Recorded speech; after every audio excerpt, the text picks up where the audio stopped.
We've never had a trans student rabbi before. We've had female student rabbis.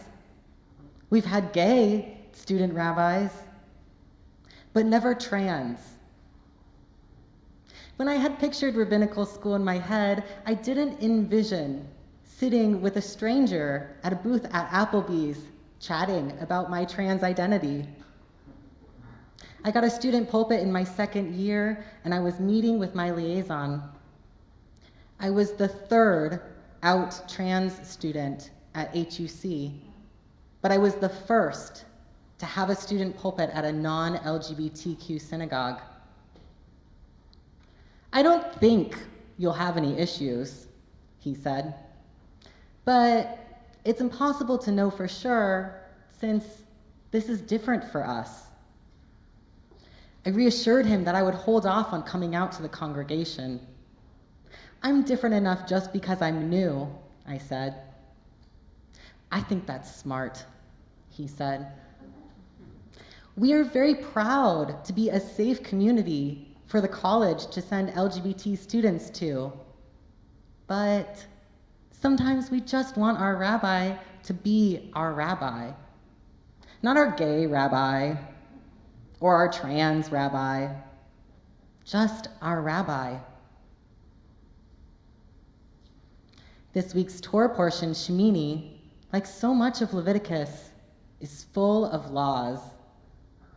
Many of us may prefer to gloss over the legal text, but as we'll study Leviticus chapter 11, verses 41 through 45 together tonight, I believe we'll see how much there is to learn from these verses.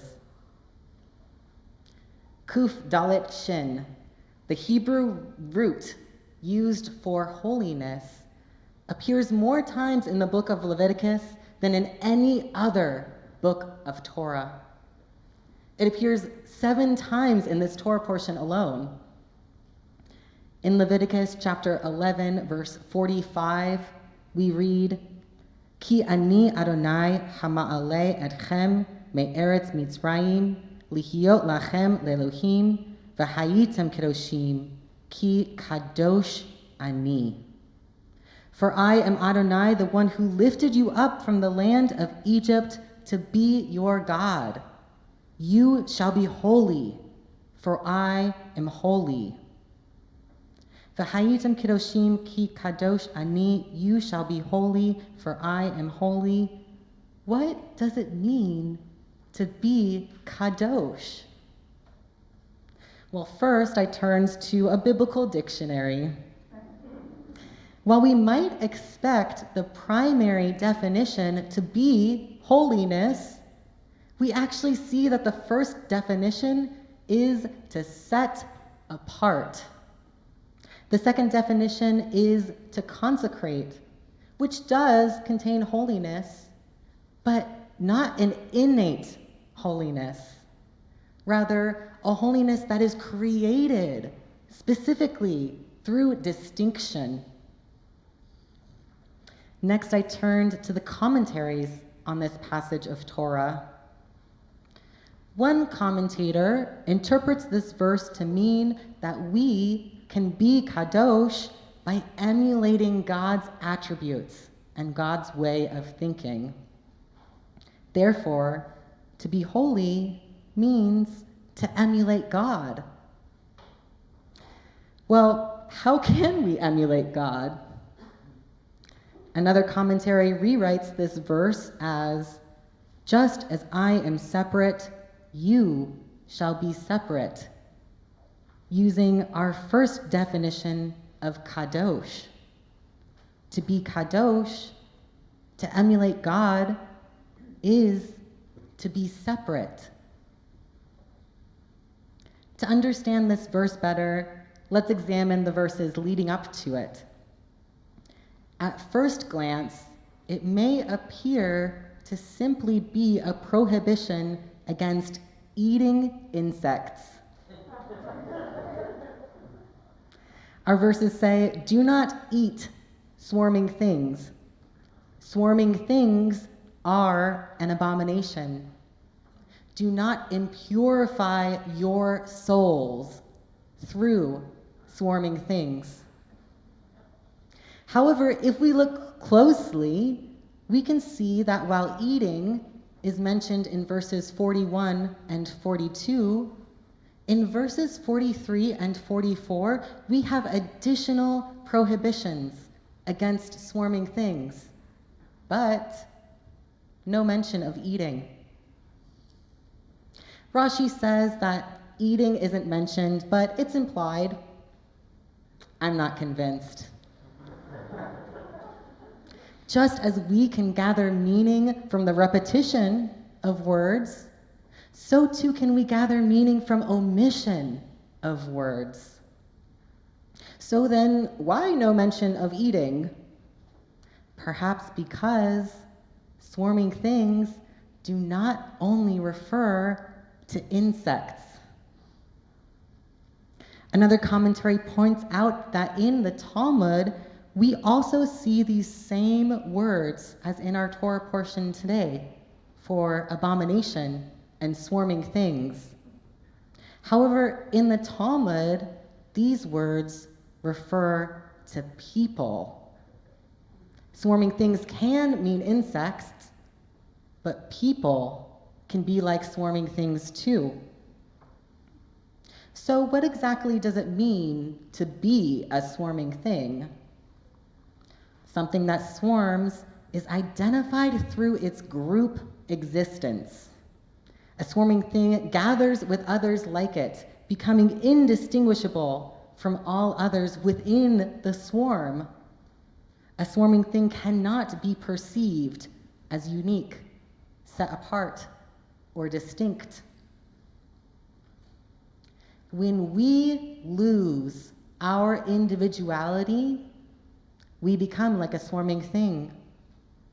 Do not become indistinguishable from others, God warns, for that would taint the purity of your souls. And by extension, don't perceive others solely as the groups to which they belong. While we cannot easily distinguish swarming things one from another, we can distinguish human beings from each other.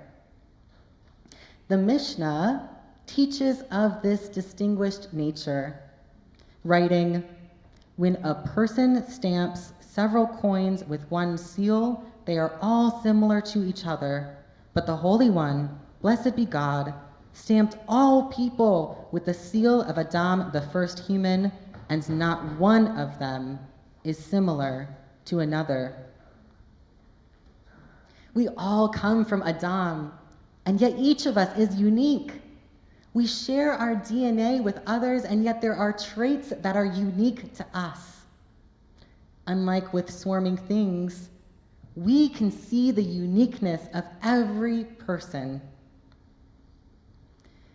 In these verses, we don't only read, "You shall be distinguished because I am distinguished," but in the preceding verse, it says, "Distinguish yourselves," in an active, reflexive verb form. Distinguish yourselves, and then you will be distinguished. It is not something that will just happen for us, but we need to create it for ourselves. To be kadosh is to embrace the godliness within ourselves that makes each of us separate and unique. I did end up coming out to my student pulpit. I revealed my truth one Friday night in a sermon. Those present now knew I was trans, and I was sure they would tell the rest of the community. Fast forward a few months. At a Friday night service, as soon as I had ended our closing song, before I had a chance to descend the bima, a woman I hadn't seen before dragged her son up to me. I glanced at the table in the back, a small crowd gathering for oneg, waiting for me to do kiddush and motzi so that they could eat.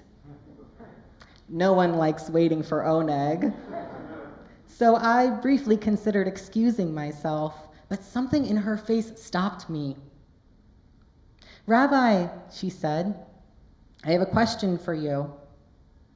Her son shyly half hid behind her, his gaze on the ground. "Sure," I said, bracing myself for what could come next. "I don't know how to say this," she said, somewhat sheepishly. "Let's say, hypothetically, there was a child who was born female, but became male, a female-to-male transgender child. Hypothetically, would this child be allowed to have a bar mitzvah?" My heart rose to my throat and I couldn't help myself from blurting out, "You don't know I'm trans?" There were so many things I could have said. I could have responded intellectually, citing sources I had memorized to defend my existence. I could have responded compassionately, reassuring the belonging of all Jews. Instead of responding as their rabbi, I responded as a trans person. The mother's concerned expression vanished, replaced by joy. "Look, sweetie," she said, pulling her son in front of her. "The rabbi is just like you." At this point, I introduced myself and asked them for their names. We met each other as individuals, unique and distinct. "I never answered your question," I said. I turned to the child. "Yes, you can have a bar mitzvah. You can even be in my position one day. You belong here, and we are so glad to have you in our community." "Looks like we need to get you in Hebrew school, mister," the mother said to him, and his eyes lit up. This wasn't the answer they had anticipated. They didn't have to hide here. They were free. When I agreed to hide my trans identity, I allowed myself to be like a swarming thing. I allowed myself to be defined as the broader categories I was asked to represent. I was just a rabbi, just a Jew, the same as anyone else. While these may be distinctions to some, they were the ways in which I was expected to conform. But we are not only told to be distinguished, but to distinguish ourselves. In order to become distinguished, I had to distinguish myself. When I decided to embrace my difference as a trans Jew, I distinguished myself, igniting the holiness within me. But it isn't enough to be separate and unique. In Genesis, we learn that no human is meant to be alone. It is not good to lose your individuality and become like a swarming thing, but neither should we cast out members of our own communities because of their perceived differences. Separate does not mean distant.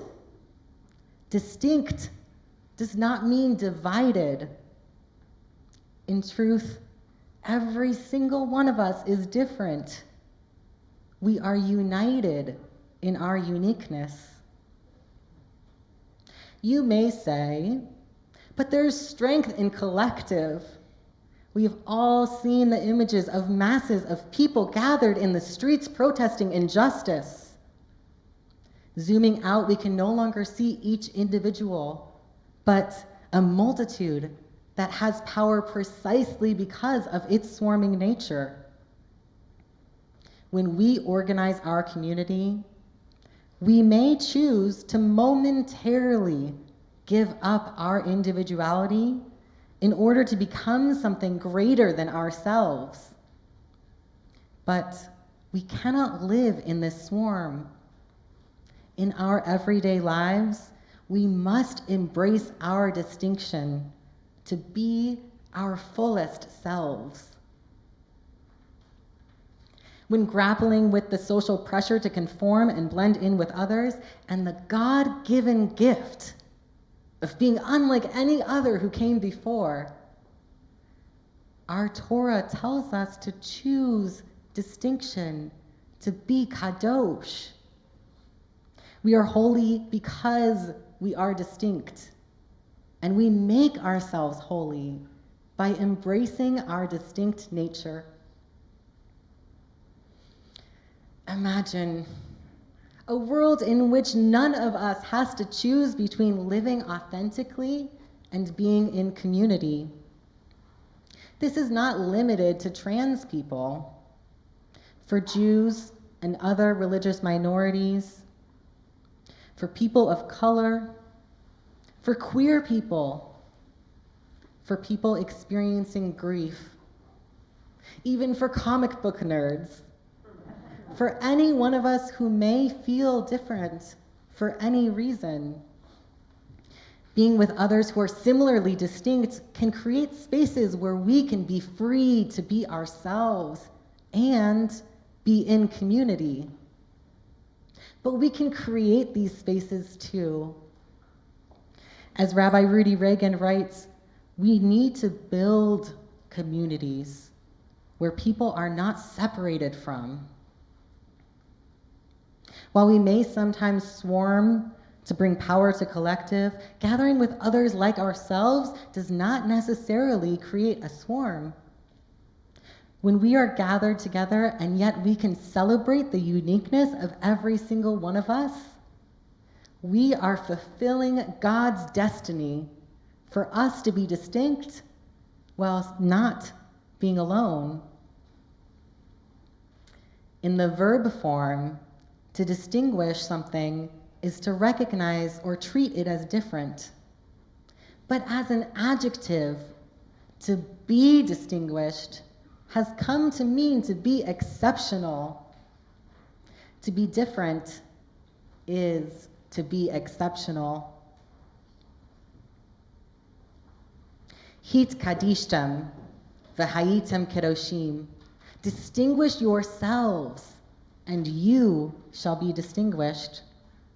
Hayitem kedoshim ki kadosh ani. We shall be distinguished because God is distinguished. Blessed is God who commanded us to separate and distinguish ourselves so that we may emulate the Holy One. Blessed is God who blesses each of us with our own unique nature. Blessed are we who reflect God's essence in our infinite paths of being.